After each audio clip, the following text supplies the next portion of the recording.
Joining me now is retired neurosurgeon and former Housing and Urban Development Secretary, Dr. Ben Carson. Dr. Carson, welcome to the show.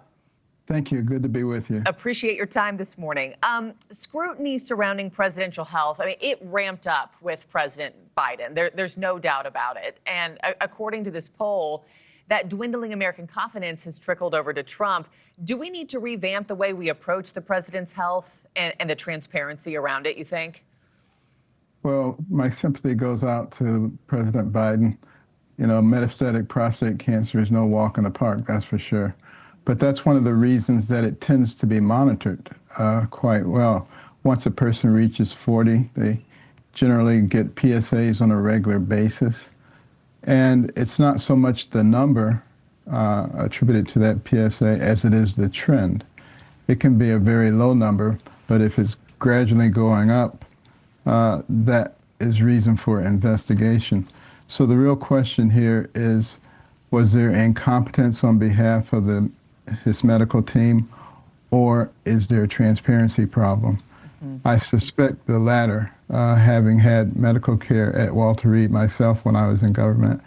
They are excellent. No one does a better job. So I don't believe for one moment that they were negligent in the way that they treated him. Yeah, this isn't somebody that hasn't gone to the doctor in 20 years, right? I mean, this is the president of the United States, and they make those physicals very public.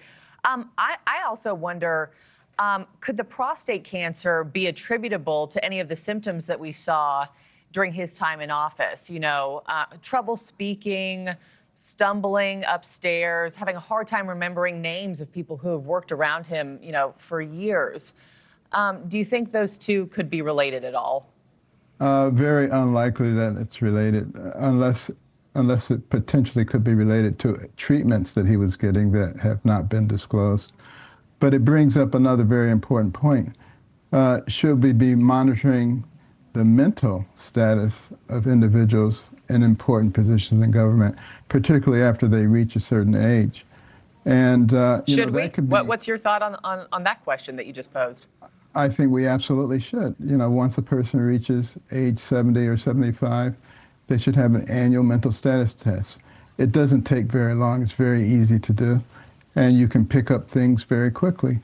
And you know, nothing against that individual, but they really shouldn't be in decision-making for the whole nation if they're having mental status problems. It's as simple as that. CNN journalist Jake Tapper making some bold statements about Biden's mental decline and the possible cover-up in his book, Original Sin, calling the scandal, quote, maybe even worse than Watergate. Do you agree with Jake Tapper there, sir?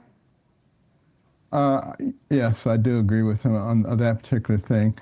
I mean, when you think about it, to have somebody who's mentally impaired in charge of the nuclear arsenal of our country and making important decisions is critical. And the fact of the matter is he probably wasn't making those critical decisions, which is even more alarming, because that means unelected individuals were making decisions that affect the lives of all the people in this country and potentially the world. That's a very dangerous situation, and we shouldn't let it be brushed under the rug. I got to end the conversation there, but Dr. Ben Carson, thank you so much for taking the time this morning. Really appreciate it, sir. Thank you. Thank you for watching. Subscribe below and download our NewsNation app right now on your phone, and you will get fact-based, unbiased news for all Americans.